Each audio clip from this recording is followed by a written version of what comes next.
Renungan Pagi, Christ Triumphant atau Kristus yang Menang oleh Ellen G. White, 25 Desember 2025. Mari kita berdoa. Bapa kami yang di sorga, Allah pencipta langit dan bumi, laut dan segala isinya, Allah yang maha besar, maha kuasa, sumber segalanya, yang kami sembah selalu melalui anak-Mu yang tunggal, Yesus Kristus. Terpujilah Yesus, anak Allah yang maha tinggi, yang adalah roh yang menghidupkan bagi kami. Pada pagi hari ini kami bersyukur boleh bangun dan berbakti, dan sebagaimana membaca dan mendengarkan nasihat firman-Mu, kiranya teladan Ester boleh menjadi bagian kami. Beserta kami sepanjang perbaktian ini, kehendak-Mu yang jadi. Ampun kami akan dosa dan salah, karena kami berdoa hanya dalam nama anak Allah yang tunggal, Yesus Kristus, yang adalah Tuhan dan Juru Selamat kami. Amin. Renungan hari ini akan dibacakan oleh Saudari Ellen Simamora.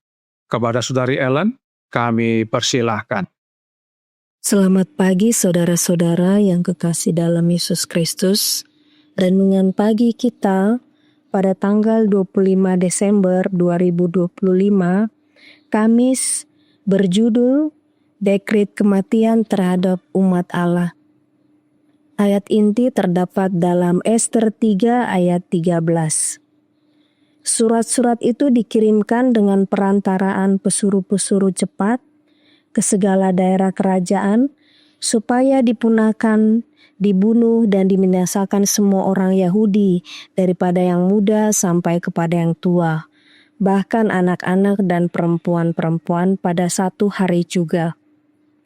Setan akan membangkitkan kemarahan umat Kristen yang murtad terhadap sisa-sisa umat yang rendah hati, yang dengan sadar menolak menerima adat dan tradisi palsu. Gereja dan dunia akan bersatu, dan dunia akan meminjamkan kuasa kepada gereja untuk menghancurkan hak umat untuk beribadah sesuai dengan firman-Nya. Dekret yang akan dikeluarkan terhadap umat Allah dalam waktu dekat ini dalam beberapa hal serupa dengan yang dikeluarkan oleh Ahasveros terhadap orang Yahudi pada zaman Ester. Dekret Persia tersebut berawal dari kebencian Haman terhadap Mordekai. Keputusan raja terhadap orang Yahudi diperoleh dengan dalih palsu melalui penggambaran yang keliru tentang bangsa yang aneh itu. Setan memulai rencana ini untuk membersihkan bumi dari mereka yang memelihara pengetahuan tentang Allah yang benar. Sejarah terulang kembali. Pikiran licik yang sama yang berkomplot melawan umat beriman di masa lampau kini sedang bekerja untuk menguasai gereja-gereja yang telah jatuh, agar melalui mereka ia dapat mengutuk dan menghukum mati semua orang yang tidak menyembah sahabat berhala. Kita tidak harus berperang dengan manusia fana. Seperti yang mungkin terlihat, kita berperang bukan melawan darah dan daging, tetapi melawan pemerintah-pemerintah, melawan penguasa-penguasa, melawan penghulu-penghulu dunia yang gelap ini, melawan roh-roh jahat di udara. Tetapi jika umat Allah menaruh kepercayaan mereka kepadanya dan dengan iman bersandar pada kuasanya, tipu muslihat setan akan dikalahkan di zaman kita, sama hebatnya seperti di zaman Mordekai. Ketetapan harus dikeluarkan bahwa semua orang yang tidak menerima tanda binatang itu tidak boleh membeli atau menjual, dan akhirnya mereka akan dihukum mati. Tetapi orang-orang kudus Allah tidak menerima tanda ini. Nabi di Patmos melihat mereka yang telah memperoleh kemenangan atas binatang itu, atas patungnya, atas tandanya, dan atas bilangan namanya, berdiri di atas lautan kaca, memegang kecapi Allah dan menyanyikan nyanyian Musa dan anak domba. Paulus menulis kepada jemaat di Roma, "Seberdapat-dapatnya kalau hal itu bergantung padamu, hiduplah dalam perdamaian dengan semua orang. Namun, ada titik di mana mustahil untuk mempertahankan persatuan dan keharmonisan tanpa mengorbankan prinsip. Pemisahan kemudian menjadi kewajiban mutlak. Hukum bangsa-bangsa harus dihormati jika tidak bertentangan dengan hukum Allah. Namun, ketika terjadi benturan di antara keduanya, setiap murid Kristus yang sejati akan berkata, seperti yang dilakukan Rasul Petrus ketika diperintahkan untuk tidak berbicara lagi dalam nama Yesus. Kita harus lebih taat kepada Allah daripada kepada manusia. Dikutip dari manuskrip 51 tahun 1899. Demikianlah renungan pagi kita pada pagi hari ini. Tuhan Yesus memberkati. Terima kasih atas penatelayanan Saudari Ellen. Tuhan Yesus memberkati. Selamat pagi saudaraku dalam Tuhan. Renungan pagi hari ini berbicara tentang pengalaman umat-umat Allah di zaman Ester. Dan Roh Nubuat berkata bahwa pengalaman tersebut tidak hanya untuk zaman Ester saja, tetapi bagi kita juga. Prophet St. Kings halaman 605 paragraf 1 berkata, pengalaman-pengalaman sulit yang dialami umat Allah pada zaman Ester bukanlah hal yang unik hanya pada zaman itu saja.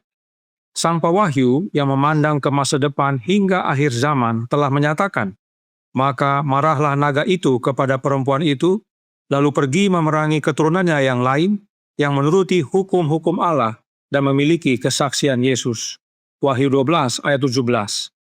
Beberapa orang yang hidup di bumi saat ini akan melihat perkataan ini digenapi. Itu sebabnya masih dalam halaman yang sama kita baca paragraf 3 dikatakan, setan akan membangkitkan kemarahan terhadap minoritas yang menolak menerima adat dan tradisi populer. Orang-orang yang berkedudukan dan bereputasi akan bergabung dengan orang-orang yang melanggar hukum dan jahat untuk bersekongkol melawan umat Allah. Kekayaan, kejeniusan, dan pendidikan akan bersatu untuk menyerang mereka dengan penghinaan. Pada zaman Ester, Haman yang membangkitkan amarah agar Israel dibinasakan. Namun bagi zaman kita, bukan lagi Haman, tetapi setan itu langsung yang menindas. Setan akan menggunakan orang-orang yang punya kedudukan, reputasi, pendidikan, dan harta. Bukankah hal ini sudah terjadi di zaman ini? Kemudian Roh Nubuat lanjutkan, dikatakan, para penguasa, para pendeta, dan anggota gereja yang menganiaya akan bersekongkol melawan mereka. Dengan suara dan tulisan, melalui kesombongan, ancaman, dan ejekan, mereka akan berusaha menggulingkan iman mereka. Dengan pernyataan palsu dan seruan yang penuh amarah, orang-orang akan membangkitkan emosi rakyat. Hal ini juga sudah terjadi dan akan meningkat. Sama seperti kepada Yesus, demikian juga kepada umat-umatnya. Mereka akan menerima tuduhan palsu, agar ada dasar untuk menindas dan menghukum umat-umat Allah. Perhatikan yang renungan pagi hari ini sampaikan dalam Christ Triumphant halaman 366 paragraf 2.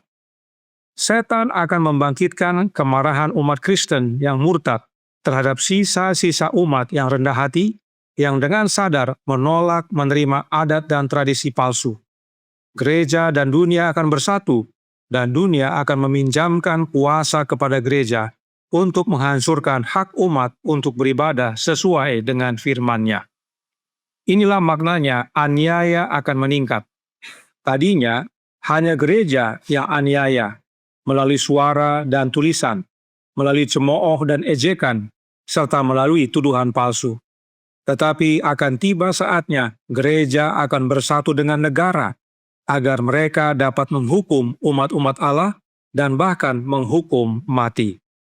Alkitab berkata dalam Pengkhotbah 1 ayat 9 yang berbunyi, apa yang pernah ada akan ada lagi, dan apa yang pernah dibuat akan dibuat lagi. Tak ada sesuatu yang baru di bawah matahari. Lalu, apa yang umat-umat Allah harus lakukan? Prophet St. Kings halaman 601 paragraf 3 berkata, krisis yang dihadapi Ester menuntut tindakan yang cepat dan sungguh-sungguh. Tetapi baik dia maupun Mordekai menyadari bahwa jika Allah tidak bekerja dengan hebat demi kepentingan mereka, usaha mereka sendiri akan sia-sia. Maka, Ester mengambil waktu untuk bersekutu dengan Allah, sumber kekuatannya. Itulah sebabnya dia meminta semua umat Allah yang ada di benteng Susan untuk berpuasa bersamanya. Bagaimana dengan kita? Adakah kita berduka melihat kondisi gereja di akhir zaman ini? Adakah kita berpuasa untuk memohon kekuatan dari Allah, sumber kekuatan kita? Adakah kita pergi ke pengantara kita satu-satunya, yaitu manusia Yesus Kristus? Kita perlu banyak berdoa dan berserah. Sebab, Christ Triumphant halaman 366 paragraf 4 berkata, sejarah terulang kembali.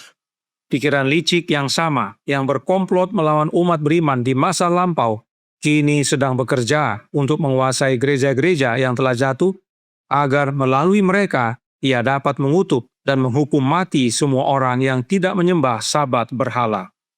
Kita tidak harus berperang dengan manusia fana, seperti yang mungkin terlihat. Kita berperang bukan melawan darah dan daging, tetapi melawan pemerintah-pemerintah, melawan penguasa-penguasa, melawan penghulu-penghulu dunia yang gelap ini, melawan roh-roh jahat di udara. Tetapi, jika umat Allah menaruh kepercayaan mereka kepadanya, dan dengan iman bersandar pada kuasanya, tipu muslihat setan akan dikalahkan di zaman kita sama hebatnya seperti di zaman Mordekai. Dan bila kita bergantung sepenuhnya kepada kuasa Allah, maka kuasa itu adalah kehadiran anaknya dalam hidup kita. Yesus hadir oleh kehadiran rohnya dalam hidup kita, dan itulah kemenangan dalam Yesus. Maka setan dapat dikalahkan bahkan lebih lagi seperti di zaman Mordekai. Tuhan memberkati, saya bawa dalam nama Yesus. Amin. Mari kita berdoa. Bapa kami yang di sorga, Allah pencipta langit dan bumi, laut dan segala isinya, Allah yang maha besar, maha kuasa, sumber segalanya, yang kami sembah selalu melalui anak-Mu yang tunggal, Yesus Kristus. Terima kasih atas nasihat firman-Mu yang menguatkan melalui pengalaman hidup Ester dan Mordekai. Sebagaimana Haman hendak membinasakan bangsa Israel, demikian juga setan di penghujung zaman akhir ini akan berusaha membinasakan umat-umat-Mu, ya Bapa. Karenanya tolong kami, ya Bapa. Karuniakanlah roh anak-Mu dalam hidup ini, sebab hanya dengan menerima rohnya Kristus, itulah kuasa yang Engkau karuniakan bagi kami, agar kami dapat menang menghadapi segala tantangan dan godaan yang dari setan. Dan bahkan kalaupun kami mati dalam Tuhan, maka kami pada akhirnya akan menerima kebangkitan. Beserta kami sepanjang hari ini kehendak-Mu yang jadi, ampun kami akan dosa dan salah, karena kami berdoa hanya dalam nama Anak Allah yang tunggal, Yesus Kristus, yang adalah Tuhan dan Juru Selamat kami. Amin.